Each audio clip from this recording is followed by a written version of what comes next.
అత్యున్నత ప్రజాస్వామిక సంస్థ దేశ ప్రజల దశ దిశ నిర్దేశించేది పార్లమెంట్లోని లోక్సభ రాజ్యసభలే. కానీ ఇప్పుడేం జరుగుతోంది? పార్లమెంటులో సామాజిక చింతన కలవారు ప్రవేశించడం మాని నేరస్తులు ప్రవేశించడం అన్ని సమస్యలకు కారణంగా నిలుస్తోందని అంటున్నారు విమర్శకులు. మరి పార్లమెంటు విలువైన సమయం సద్వినియోగం కావాలంటే ఏం చేయాలి? ఒంటెద్దు పోకళ్లు, ఇష్టం వచ్చిన నిర్ణయాలు వంటి రాచరికపు విధానాలకు స్వస్తి చెప్తూ ప్రజల కోసం ప్రజాప్రతినిధులు చర్చలు జరిపి నిర్ణయాలు తీసుకునే పవిత్రమైన చోటు పార్లమెంటు. అంటే అధికార ప్రతిపక్ష సభ్యుల మధ్య ఓ సంఘర్షణ జరగాలి, ప్రజల కోసం మేధోమథనం ఉండాలి. 5 ఏళ్ల పాటు పార్లమెంటు సాక్షిగా ఓ పెద్ద ప్రజాయుద్ధానికి పార్లమెంటు వేదిక కావాలి. కానీ అక్కడేం జరుగుతోంది?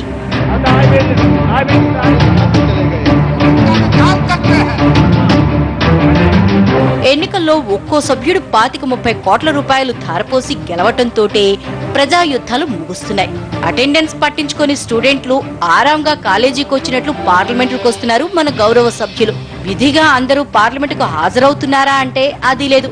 అసలు పార్లమెంటుకెళ్లి ఏదైనా అవకాశం చూసుకుని నోరు పారేసుకుని పాపులర్ అయితే నెక్స్ట్ ఎలక్షన్స్ కి పెట్టాల్సిన 30 కోట్లలో ఏ కొంతైనా తగ్గకపోతుందా అన్న ఆలోచనే ఎక్కువ మందిది. అనవసర రాద్ధాంతాలతో అయినా మా ఎంపీ వార్తల్లో కనిపిస్తున్నాడన్న ప్రచారం కోసమే కొందరు ఇక్కడికి వస్తున్నట్లు కనిపిస్తోంది.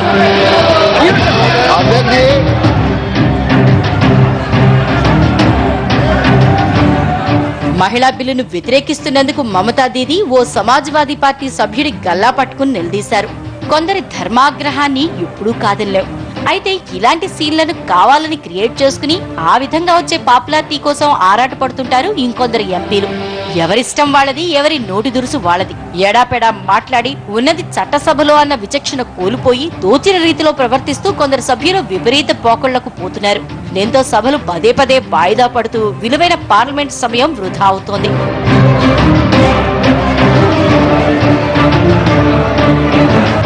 ఎంపీ లాట్స్ లో జరుగుతున్న అవకతవకలు సరే సరి. పార్లమెంట్ లో ప్రశ్నలను అడగటానికి మన ఎంపీలు లంచం తీసుకుంటున్నారని తెలిసి నివ్వెరపోయింది భారతీయ సమాజం.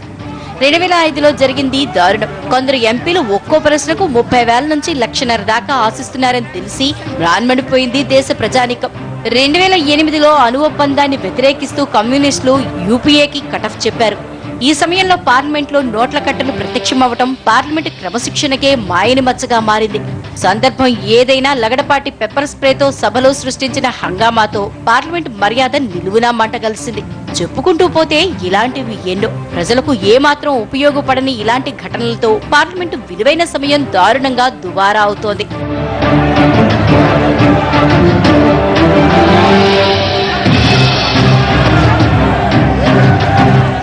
మన చట్టసభని, మన అత్యున్నత పార్లమెంటుని మనమే గౌరవించుకోకుంటే ఇంకెవరికీ ఆ విషయం పట్టదు. గతం గతహ అనుకుని ఇకనైనా పార్టీలు ఈ విషయంపై దృష్టి పెట్టాలి. చట్టసభ ప్రతినిధులమన్న బాధ్యతతో పెరగాలి. గెలుపు గుర్రాల రేసులో పార్టీలు క్రమశిక్షణ మర్చిపోతున్నాయి, నైతిక నియమాలకు నీళ్లొదులుతున్నాయి. ఇకనైనా ఈ విధానానికి స్వస్తి చెప్పాలి. ప్రజాప్రతినిధులు పార్లమెంట్లో ఎలా ప్రవర్తించాలో, ఎంత హుందాగా మెలగాలో శిక్షణ ఇవ్వాలి. ఎవరి వల్ల పార్లమెంట్లో సమయం వృధా అవుతోందో గ్రహించి వారు జవాబీదారితనం వహించేలా చూడాలి. అవసరమైతే ఆ ఖర్చుని వారి నుంచి రాబట్టాలి. గంట వృధా అయినా అది తీవ్రమైన నేరంగా పరిగణించాలి. పార్లమెంట్లో ప్రతి నిమిషం విలువైంది. అందుకోసం వెచ్చించే ప్రతి రూపాయి అమూల్యమైంది. విలువైన ప్రజాధనాన్ని దుర్వినియోగం పరిచే హక్కు ఎంపీలకు కాదు కదా, ఆ బ్రహ్మదేవుడికి కూడా లేదనే విషయాన్ని ప్రజల ఓట్లతో గద్దెక్కిన వారంతా గుర్తించుకోవాలి. నైతిక విలువల పట్టింపు లేని వాళ్లు, బాధ్యతలు గుర్తెరగని వాళ్లు పార్లమెంట్లో సభ్యులుగా అడుగు పెడుతున్న రోజుల్లో ఉన్నాం. ఈ సమయంలో ప్రజాధనం వృధా చేయకండి, మంచి విషయాలు చర్చించండి అన్న మాటలు వారి చెవుకెక్కుతాయనుకోవటం అత్యాశే. ఇది ఇవాల్టి స్పెషల్ ఫోకస్. నమస్తే.